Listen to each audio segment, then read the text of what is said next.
এই এক ভিডিওর পর লিমিটিং বিক্রিয়ক নিয়ে তোমাদের যত ধরনের কোশ্চেন আর কখনো কোনো কোশ্চেন থাকবে না, এবং লিমিটিং বিক্রিয়ক করতেও তোমাদের আর কোনো প্রবলেম হবে না। আজকে জাস্ট একটা রুল শিখাবো, একটা এক্সাম্পল দিয়ে দেখাবো, শেষ হয়ে যাবে।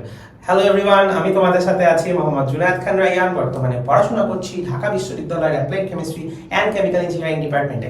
সো আমাদের প্রথমে একটা জিনিস একটু মনে করে নেই যে লিমিটিং বিক্রিয়কটা কি। সো লিমিটিং বিক্রিয়কের জন্য মনে রাখার সবচেয়ে সোজা উপায় হলো যেটা আগে শেষ হয়ে যায়, যেটা আগে শেষ হয়ে যায়। এই জন্যই তো লিমিটিং বলতেছে, রাইট? যে ওর একটা লিমিট আছে, ও ওই লিমিটের বাইরে আর থাকলে ওকে দিয়ে আমরা ব্যবহার করতে পারবো, আর লিমিটের ভিতরে যদি থাকে তাহলে শেষ হয়ে যাবে। সিম্পল, ঠিক আছে? আচ্ছা, সরি, লিমিটের বাইরে থাকলে শেষ হয়ে যাবে, আমরা করতে পারবো না। আর লিমিটের ভিতরে যদি থাকে তাহলে আমরা ওকে ইউজ করতে পারবো পুরাটা। সো যেটা আগে শেষ হয়ে যায় সেটাকে আমরা লিমিটিং বিক্রিয়ক বলতেছি। এখন লিমিটিং বিক্রিয়ক বুঝতে গেলে প্রথমেই আমাদের যে কনসেপ্টটার দিকে একটু তাকানো লাগে সেটা হলো যে আমাদের যে মোল সংখ্যার যে ফর্মুলাটা আছে। কারণ কি, আমরা আজকে স্টোইকিওমেট্রি বা স্টোইচিওমেট্রির যে ফর্মুলাটা আছে আমরা সেইটা দিয়ে মূলত বিক্রিয়া শিখবো, যে একটা বিক্রিয়া থেকে কিভাবে আমরা স্টোইচিওমেট্রিতে কনভার্ট করতে পারি, এন্ড ওইভাবে আমাদের পুরো অঙ্কটা কিন্তু হয়ে যাবে। আমরা একটা এক্সাম্পল দিয়ে দেখাবো, ওইটা দিয়ে আমাদের বাকি সবগুলো করতে পারবে। আচ্ছা, তাহলে এখানে n হলো কি আমার, বলো তো? n হলো আমার মোল সংখ্যা। এটা আমরা খুব ভালো মতো বুঝি, কি লিখলাম কেউ বুঝবে না, মোল সংখ্যাটা সুন্দর করে লিখি। সো এটা আমার কি? মোল সংখ্যা। আচ্ছা, w কি? w হলো উপস্থিত ভর। w হলো উপস্থিত ভর, m হলো আণবিক ভর, পারমাণবিক হইতে পারে, আমি জাস্ট আণবিকটা লিখলাম আর কি, আণবিক ভর। আর v কি? আয়তন। আয়তন লিটারে থাকলে সেটাকে আমরা 22.4 দিয়ে ভাগ করলে আমরা মোল সংখ্যা পেয়ে যাচ্ছি। এখন ভাইয়া আমাদের প্রথমেই যে কথাটা বলছে যে 5 গ্রাম হাইড্রোজেন গ্যাসের মধ্যে 75 গ্রাম ক্লোরিন গ্যাস মিশ্রিত করা হলো, লিমিটিং বিক্রিয়ক কোনটি? তাহলে প্রথমেই আমাদের যে কাজটা করতে হবে যে এদের বিক্রিয়াটা করে ফেলা লাগবে। সো আমি এইটা দিয়ে যেহেতু এক্সাম্পলটা দেখাচ্ছি, আমি এই বিক্রিয়া দিয়েই আসলে তোমাদেরকে বুঝাবো। তাইলে আমাদের H2 প্লাস Cl2 এটাকে সমতা করলে হয় 2HCl। তাইলে আমরা একটা জিনিস বুঝতে পারলাম, 1 মোল হাইড্রোজেন গ্যাস 1 মোল ক্লোরিন গ্যাসের সাথে বিক্রিয়া করে 2 মোল হাইড্রোজেন ক্লোরাইড বা হাইড্রোক্লোরিক অ্যাসিড তৈরি করছে। এখন আমরা স্টোইকিওমেট্রি, যেটাকে আমরা বলি স্টোইকিওমেট্রি, এই স্টোইকিওমেট্রির মতে, ঠিক আছে, সুন্দর করে এভাবেই লিখলাম, আমরা বলতে পারি যে এদের মোল সংখ্যাগুলা, জাস্ট এদের মোল সংখ্যাগুলাকে যদি আমরা এদের সহগ দিয়ে ভাগ করি বা কোএফিশিয়েন্ট দিয়ে ভাগ করি, তাহলেই কিন্তু আমাদের বিক্রিয়াটা, সমতাকৃত বিক্রিয়া থেকে আমরা ওদের পরিমাণটা যাচাই করতে পারি। আচ্ছা, HCl যেহেতু 2 মোল তাই এটা নিচে 2 বসবে। সিম্পল কথা, এটা আমরা বুঝলাম।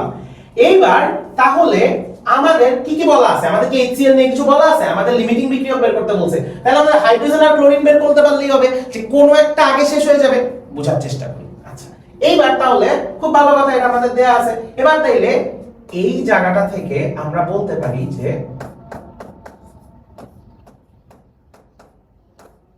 রাইট, কারণ আমাদের তো আর HCl নিয়েও কোনো কাজ নাই, রাইট? আচ্ছা, তাহলে আমরা বলতে পারি NH2 NCl2। আচ্ছা, এখন যদি আমরা এটা বলতে পারি, এখন খেয়াল করো আমাদের কাছে কি দেয়া আছে বলো তো? আমাদের কাছে এই ভ্যালুটা দেয়া আছে which is W of H2, আর এই ভ্যালুটা দেয়া আছে which is W of Cl2। এখন আমরা যে কোনো একটা W নিয়ে কাজ করব, আর একটা W আমরা উজ্জ্ব রাখবো। উজ্জ্ব রাখবো বলতে এটাকে আমরা হিসাবে নিব না। তাইলে আমরা n is equal to মাত্র শিখে আসছি W by m, তাইলে WH2 by MH2, R NCl2 এর ক্ষেত্রে আমরা লিখতে পারি WCl2 by MCl2। আচ্ছা, এইবার এইখান থেকে আমরা তাইলে লিখতে পারি WH2 আমার কত আছে চিন্তা করো, 5 গ্রাম। আমার হাইড্রোজেনের ভর কত? H2 যে আমি বলতেছি, আমার হাইড্রোজেনের ভর কত? 2। আর আমার ক্লোরিন তো আমি জানি না, ক্লোরিনটা আমি বের করব। আর আমার ক্লোরিন 2 এর ভর কত? 35.5 ইনটু 2 71, রাইট? আচ্ছা, তাইলে এবার আমি যদি WCl2 টা বের করি, খেয়াল করো আমার WCl2 টা আসবে 71 ইনটু 5/2। ভাইয়াও তোমাদের মতো ফাঁকিবাজ, এই ক্যালকুলেটর নাই, আমি আমার ফোনের ক্যালকুলেটরে করে ফেলতেছি 71 ইনটু 5 ভাগ 2 অর্থাৎ 177.5 গ্রাম। এখন মজার জিনিসটা একটু আমাদের বুঝতে হবে, তাইলে আমরা এই সিস্টেমে লিমিটিং বিক্রিয়ক যে কোনো বিক্রিয়া করে ফেলতে পারবো যদি আমরা বিক্রিয়াটা সমতা করে ফেলি। আচ্ছা, তাহলে এবার খেয়াল করো, তোমার কাছে হাইড্রোজেন আছে 5 গ্রাম, কিন্তু তোমার 5 গ্রাম হাইড্রোজেনকে ব্যবহার করার জন্য 177.5, দেখো আছে মাত্র 75 গ্রাম ক্লোরিন গ্যাস, কিন্তু লাগবে 177.5 গ্রাম ক্লোরিন গ্যাস। এটা কি অনেক বেশি না? তার মানে তোমার 5 গ্রাম হাইড্রোজেন এর সাথে বিক্রিয়া করতে পারবে না। 75 গ্রাম ক্লোরিন অল্প পরিমাণ হাইড্রোজেনের সাথে বিক্রিয়া করতে পারবে, কিন্তু ক্লোরিন কিন্তু শেষ হয়ে যাবে। ক্লোরিন শেষ হয়ে যাবে, কারণ ক্লোরিনের চেয়ে অনেক বেশি লাগতো। ক্লোরিন কি আছে? নাই, সিম্পল। সো এখানে লিমিটিংটা কে? এইখানে লিমিটিংটা হলো ক্লোরিন। এখন তুমি বলতেই পারো যে ভাই আমি উল্টাটা করতাম, যে আমি WH2 টা বের করতাম, যে 75 গ্রাম ক্লোরিনের সাথে WH2 টা বের করতাম, তখনও দেখতে পাইতা যে 75 গ্রাম ক্লোরিনের সাথে হাইড্রোজেন 5 গ্রাম বিক্রিয়া করতে পারতেছে না, আরো কম পারতেছে। তার মানে কি হাইড্রোজেন থেকে যাচ্ছে, আর হাইড্রোজেন থেকে গেলে যে চলে যাচ্ছে সে হলো ক্লোরিন, সে হলো লিমিটিং। আর আরেকটা জিনিস একটু শিখিয়ে দিই তোমাদের, এটা আজীবন মনে রাখবে, যে লিমিটিং তো বুঝলাম যে লিমিটিং কে, আর যে শেষ হয়ে যায় না, যে শেষ হয় না, এটা একটা বোনাস কথা শেষে বলে দিচ্ছি, যে শেষ হয় না তাকে বলে এক্সেস রিএজেন্ট।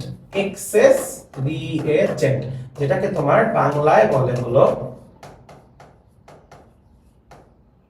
অতিরিক্ত বিক্রিয়ক। সো এই সিম্পল রুলগুলো যদি তুমি মনে রাখতে পারো, লিমিটিং বিক্রিয়ক নিয়ে তোমাদের আর কোনো ধরনের কোনো প্রবলেম হবে না, এটা ভাইয়া গ্যারান্টি দিয়ে বলতে পারি। দেখা হবে নেক্সট কোনো ভিডিওতে। আর কি কি ধরনের কনসেপ্ট তোমরা শর্টকাট আকারে চাও ভাইয়াকে জানাও, ইনশাআল্লাহ তোমাদেরকে হেল্প করার চেষ্টা করব। আল্লাহ হাফেজ সবাইকে।